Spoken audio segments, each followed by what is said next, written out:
World Overview of Philosophy. Hi everyone! Ancient China again.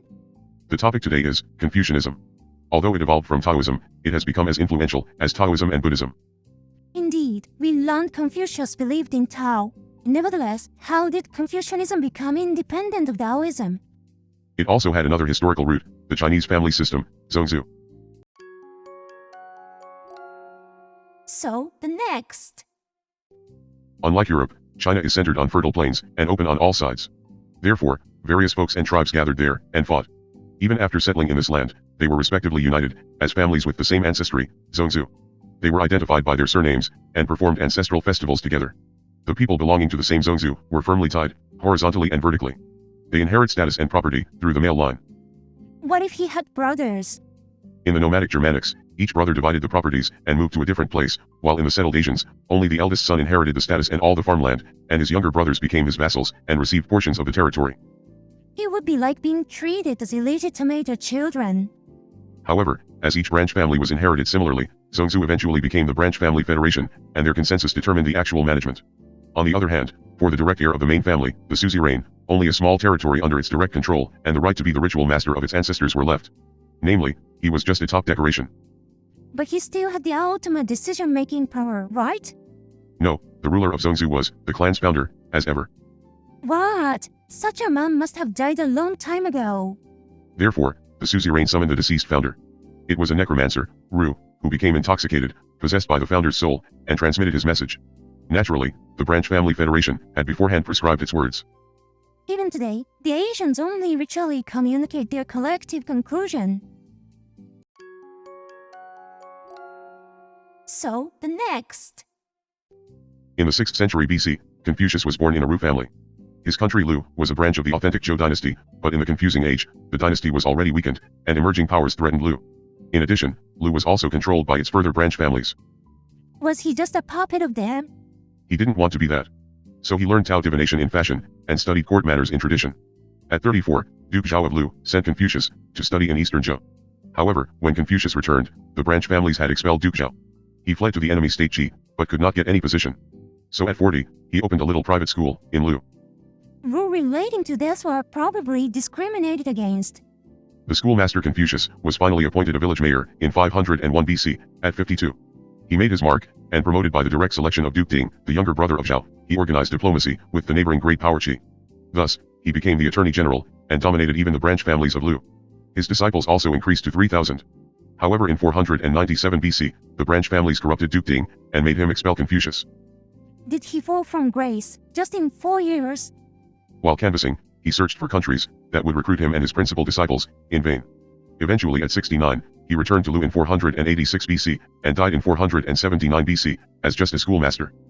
His life was almost a failure. So, the next. What did he teach in his private school, necromancy? Indeed, it was his family business, but he disliked such an occult hoax. He studied himself, eulogy of Taoism, and the court manners of the Zhou dynasty. Duke of Zhou, the younger brother of the founder of Zhou, accomplished both. Confucius found that both were originally one. Although until then, eulogy was just a divination to predict the future with turtle shells or divining sticks, as Xiangxiu Yi, Confucius thought of yin-yang zu-yun, namely that yin-yang ruled the progress of things, and realized that Duke of Zhou would positively arrange the yin-yang of the situation by the court manners, as Yu Li Yi. Eulogy was not a divination more, but a social science. He thought the key to ending the chaos in China was restoring the court manners of the Zhou dynasty. Fortunately, his Lu was the state Duke of Zhou founded. Confucius could read old documents and hear about them from old men. In addition, he visited Eastern Zhou, the descendants of the Zhou dynasty, to study them. He traveled preaching about this to feudal lords, and the youths who shared his ideas gathered at his private school. However, the Zhou dynasty predates Confucius by several hundred years. Could he know the cult manners exactly? Most was probably just his idealistic fantasy. In the first place, the real Zhou dynasty was not so stable, even with the court manners. However, Confucius emphasized not the formality of the manners, but the spirit of it, ren, or cultivated humanity. To master it, he imposed on his disciples to learn Shishili, literature, history, courtesy, and music. He called this educational method, Boen learning widely and behaving strictly. He was just a nostalgic taste for the better old days. Could he develop sophisticated humanity? Did the laws adopt him and his disciple with such a culture? Confucius could not get any position, and the successful disciples were also few. But some lords were interested in his ideas. His ideal of Ren approved of intimacy as the nature of humanity, and insisted on prioritizing close relatives. That meant repelling the overtaking by the branch family federation, and restoring the original ZongZu family system, led by the Suzi reign. In addition, it requested the social order of respect and affection between parents and children, the old and the young, and a master and his vassals.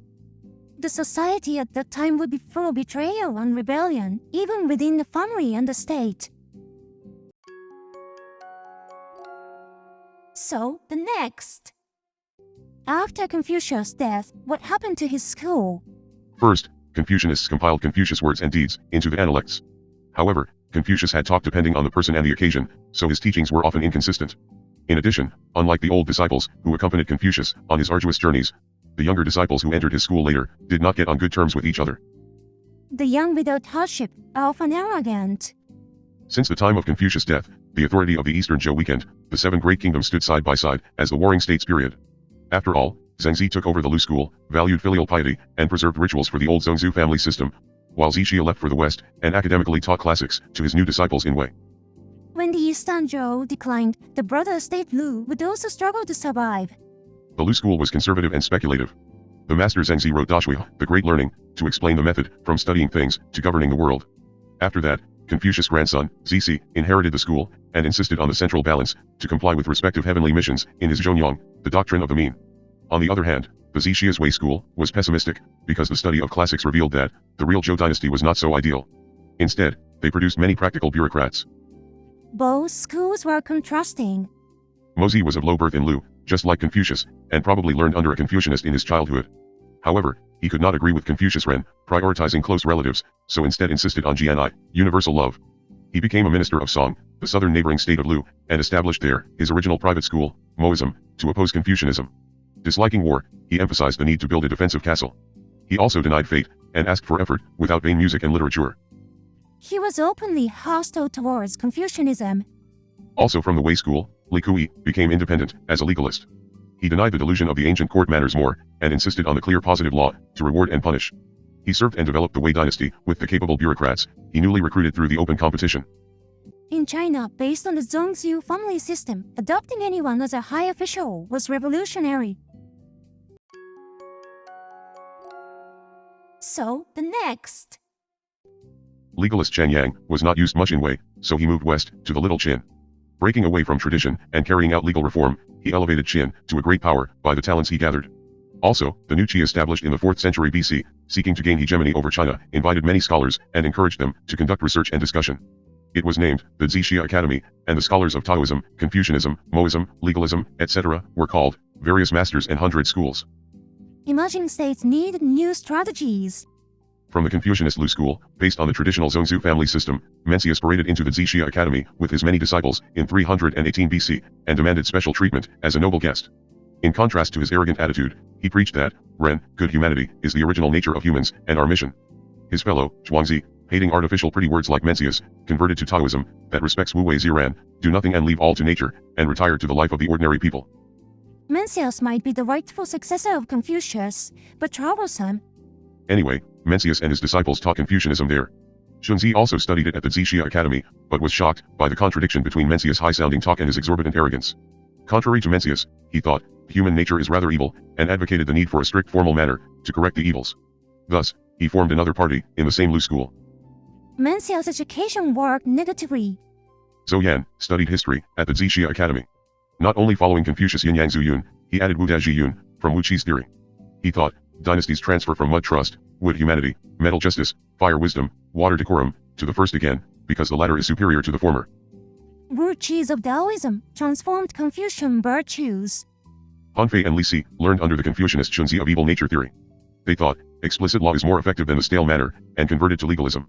At that time, the Qin gained hegemony with its victory at the Battle of Changping in 260 BC. Han Fei returned to his homeland, the Little Han, and tried to strengthen it, while Li Si was employed by Shi Huang of Qin. Li Si tricked his old friend Han Fei into committing suicide. Thus, Qin absorbed Han and unified all of China in 221 BC. Li Si was not a simple legalist, but rather a schemer.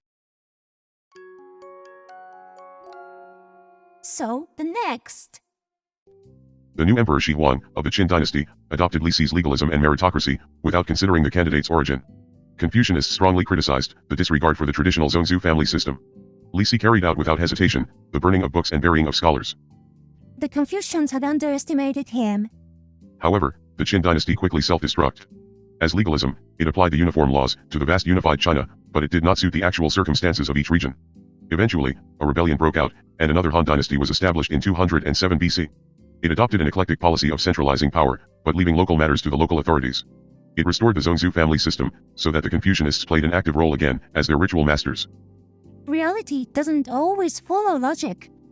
Although many classics of Confucianism were lost by the burning of books and burying of scholars, Confucianists memorized and reconstructed them. However, old texts were also discovered in plaster walls and tombs.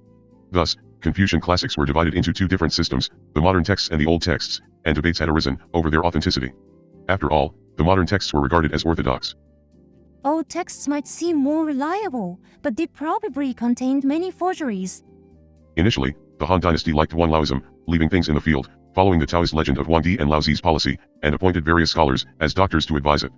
One of them, Dr. Dong Zhongshu, suggested the 7th Emperor Wu, limiting doctors to Confucianists, to strengthen the central bureaucratic system. Thus, Confucianism became the national school in 136 BC. A huge empire could not be managed by leaving go to the field. Studying history, Dr. Dong regarded Confucius Yin Yang Zu Yun as a constitution of the state. Thus, Sanwang of master and servant, father and son, and husband and wife, are the principles of humanity, as the combinations of yin and yang. He also believed in Zhou Yan's Wu Da Ji Yun, and thought, good or bad politics are reflected in heavenly grace and disasters. However, this theory angered the Emperor Wu, and he was demoted. Emperor Wu would not like to be estimated even by heaven. In addition, Dr. Dong shifted Confucius to a state constitutor higher than the emperors. So, the next. After that, Confucius became considered a prophet based on Tao, and many mystical commentaries of the Confucian classics, Qianwei, were produced, to explore the occult meanings. Moreover, abusing Qianwei, Wang Mang usurped the throne from the Han dynasty in 8 CE, and the peasant rebellion against him followed Qianwei too. Emperor Guangwu also used Qianwei to restore the Eastern Han dynasty in 25 CE. Professing Qianwei was the source of political turmoil. Therefore, the third Emperor Zhang invited the leading Confucians to the Baihuguan, the White Tiger Hall in his court, in 79, to unify the texts and the doctrines, especially between the modern texts and the old ones, the Orthodox and Qianwei. Thus, Baihutong became the official common doctrine. It was in line with the late Dr. Dong Zhongshu's view, so that it was based on Sanwan Wuchang, 3 bonds and 5 morals, master and servant, father and son, and husband and wife, and humanity, justice, decorum, wisdom, and trust. However, while Confucian scholars focused on interpreting the texts, eunuchs and clansmen took over power, and the Han dynasty fell in 220. No matter how much they preached ethics, some would not follow it. Nevertheless, bureaucrats avoided discussing politics, as ever. He Yan and Wang Bi began Chuanshui, mystic study or metaphysics. They regarded Yi Jing as the Confucian Bible, while Lao Zi and Zhuangzi of Taoism as the commentary for it. They thought, the arche of the world was nothing, and it successively produced everything. Therefore, everything follows the natural Tao, so we also should not do any additional things, and better keep in harmony with the existing. That seems like a typical bureaucratic non-confrontational way. True. Confucianists at that time lost the will to make the world better. As a result, the ordinary people turned to the magic of Taoism and the grace of Buddhism.